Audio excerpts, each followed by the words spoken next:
श्री गणेशाय नमः। आप सभी का बहुत बहुत स्वागत है मेरे YouTube चैनल रामानुजी सलोनी नौडियाल पर। चलिए आज की कथा प्रारंभ करते हैं। सुखदेव जी कहते हैं, ये कथा अमृत मृत्यु लोक के अतिरिक्त अन्य कहीं सुलभ नहीं है। ऐसी कथा हम लोगों को सुलभ हुई है। आज इस कथा का दूसरा दिवस प्रारंभ हो रहा है। पूर्व प्रसंग में हम लोगों ने श्रवण किया, नैमिषारण्य क्षेत्र में 88,000 शौनकादि ऋषि विराजमान हैं। सूत जी का आगमन हुआ। शौनक जी ने सभी संतों का प्रतिनिधित्व करते हुए सूत जी से कुछ प्रश्न किए। सूत जी ने सनकादिक नारद संवाद के रूप में भक्ति नारद संवाद सुनाया। नारद जी के ज्ञान वैराग्य को संचेत करने के लिए अनेकों उपचार किए, लेकिन जब सफल नहीं हुए तब आकाशवाणी ने सत्कर्म बताने वाले संत को खोजने के लिए कहा। नारद जी संतों को खोजते हुए विशालापुरी आए, शौनकादिकों से मिले। शौनकादिकों ने हरिद्वार में आकर ज्ञान वैराग्य के निमित्त नारद जी को भागवत कथा सुनाई। भक्ति अपने पुत्रों को लेकर उस कथा मंडप में आई। नारद जी के पूछने पर सनकादिकों ने गोकर्णोपाख्यान सुनाया। भागवत सप्ताह से धुंधकारी की मृत्यु हुई।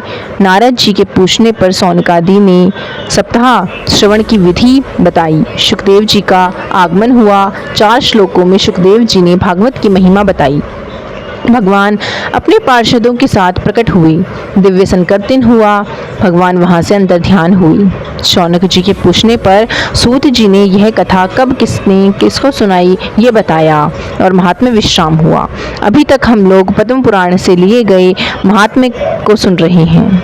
अब हम लोग श्रीमद् भागवत ग्रंथ में प्रवेश करते हैं। श्रीमद् भागवत ग्रंथ में सभी को ज्ञात है कि 365 अध्याय हैं। इस ग्रंथ को परमहंस संगीता कहा जाता है। यह परमहंसों का धन है। श्री सुखदेव जैसे परमहंस की कृपा दृष्टि से यह ग्रंथ हम सबको सुलभ हुआ है। आइए आप और हम भूमिका को छोड़कर मूल ग्रंथ में प्रवेश करते हैं।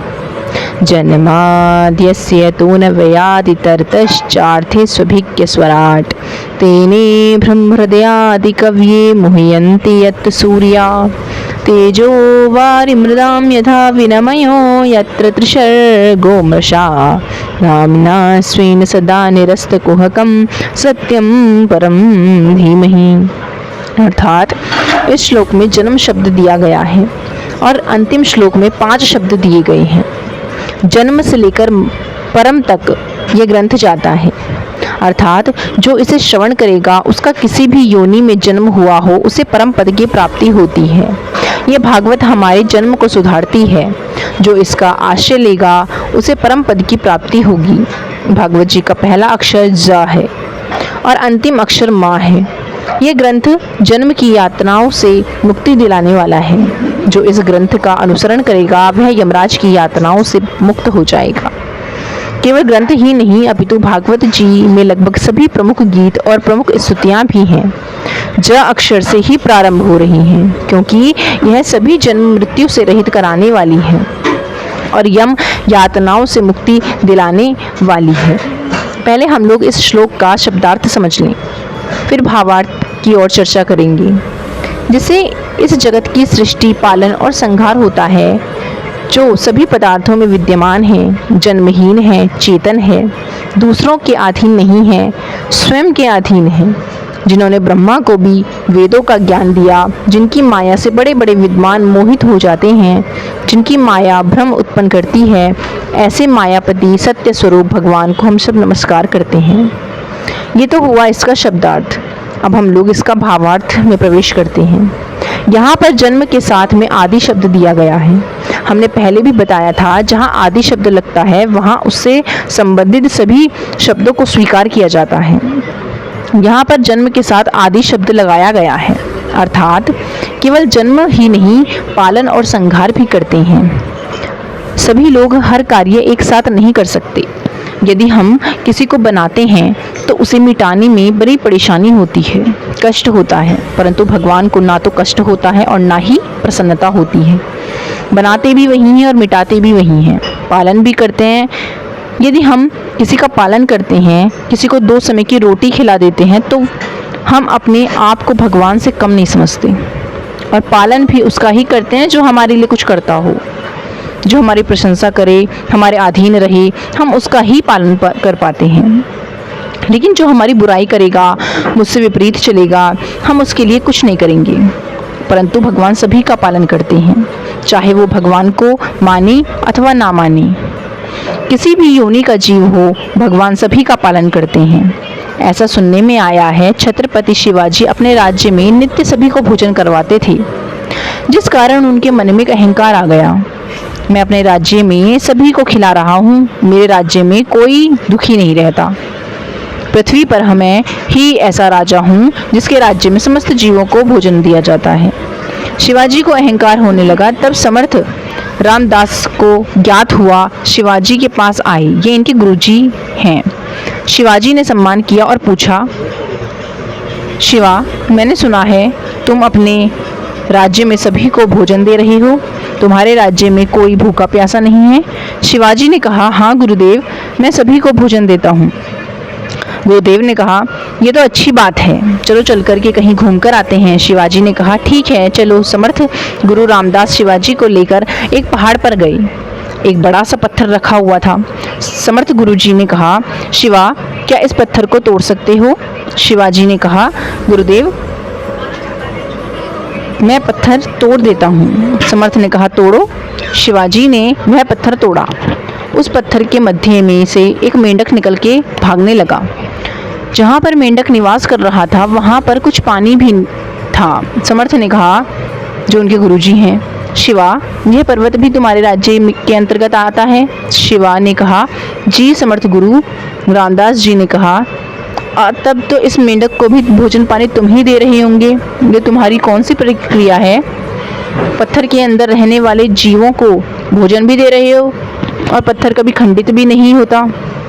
शिवाजी ने कहा, गुरुदेव, मैंने इस मेंढक को कभी भोजन पानी नहीं दिया, मुझे तो ज्ञात भी नहीं था इस पत्थर के बीच में कोई मेंढक भी रहता है। समर्थ गुरुजी ने कहा, इसका तात्पर्य यह हुआ, तुम सभी का भरण पोषण नहीं कर सकते। जिसने इतनी ऊंचाई पर इस पत्थर के अंदर रहने वाले जीव को भी पोषित किया है, वही भगवान समस्त जीवों का भरण पोषण करता है। फिर तुम्हारा अहंकार क्यों? शिवाजी ने कहा, गुरुदेव क्षमा करें, मैं भ्रमवश स्वयं को ही सभी का अन्नदाता मान बैठा। अब मुझे समझ में आ गया, ये तो सिर्फ मेरा मिथ्या अहंकार था। समर्थ गुरुजी वापस चले गए। अब शिवाजी जब किसी को दान देते तो हाथ ऊपर होते और नेत्र नीचे होते। एक दिन रहीम घी लेने वालों की लाइन में पहुंच गए। शिवाजी नेत्र नीचे करके दान दे रही थी। तब रहीम जी ने कहा, ऐसी देनी देन जो कित सीखे हुसैन, जो जो कर ऊपर उठे त्यों त्यों नीचे नैन। आपने ये देने की कला कहाँ से सीखी है? जैसे जैसे आपके हाथ ऊपर उठ रहे हैं वैसे वैसे आपके नेत्र नीचे हो रहे हैं। नेत्र नीचे उनके होते हैं जिन्होंने कुछ गलत कार्य किया हो। आप तो इतना अच्छा कार्य कर रहे हो, फिर आपके नेत्र नीचे क्यों हो रहे हैं? तब शिवाजी ने कहा, देनहार कोई और है, देत रहत दिन रैन, त्यो भ्रम हम पर करे या हो नीचे नैन। वो कहते हैं, देने वाला कोई और है जो रात दिन देता रहता है, लोग मुझ पर भ्रम करते हैं, इसी श्रम के कारण मेरे नीचे नैन हैं। कहने का तात्पर्य, हम लोग सभी को नहीं दे सकते, लेकिन जो भगवान सभी को जन्म भी देते हैं, इनका पालन भी करते हैं और संहार भी करते हैं, ऐसे भगवान समस्त पदार्थों में निवास करते हैं, फिर वो जड़ हो अथवा चेतन। श्री तुलसीदास जी कहते हैं, जड़ चेतन जग जीव जग, सकल राम मत जानी, बंदों सबके पद कमल, सदा जोरी जुग पानी। भगवान समस्त पदार्थों में निवास करते हैं, सब में होकर के भी वह सबसे अलग हैं, सब में होकर के भी सबसे अलग हैं और सबसे अलग होकर के भी सबसे अलग हैं। जैसे कमल पानी से ही निकलता है, लेकिन पानी में अलग है, पानी से अलग है। कमल पर पानी की बूंद नहीं टिकती और पानी के बिना उसका कोई अस्तित्व भी नहीं है। उसी प्रकार भगवान भी सब में हैं और किसी में नहीं हैं, जड़ नहीं है, चेतन भी नहीं है, स्त्री नहीं है, पुरुष भी नहीं है। अब आप कहोगे तो क्या नपुंसक है?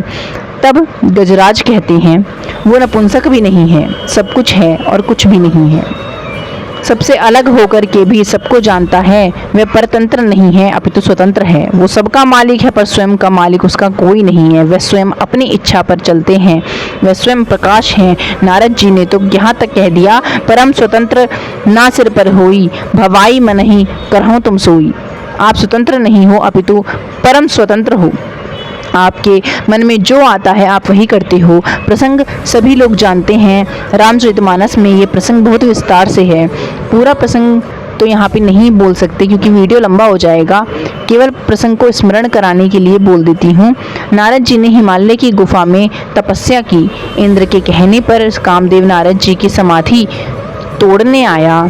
नारद जी की समाधि नहीं टूटी। तब कामदेव ने नारद जी की स्तुति की। नारद जी ने ध्यान तोड़ दिया। शंकर जी के पास में गए, अपनी सारी कथा सुनाई। शंकर जी ने समझाया, ये प्रसंग कभी भगवान को मत बताना। शंकर जी के समझाने पर भी नारद जी नहीं माने। भगवान को अपनी पूरी काम चर्चा सुनाई। भगवान ने अहंकार तोड़ने के लिए श्रीनगर का निर्माण किया। श्रीनगर में शील निधि नाम का राजा था।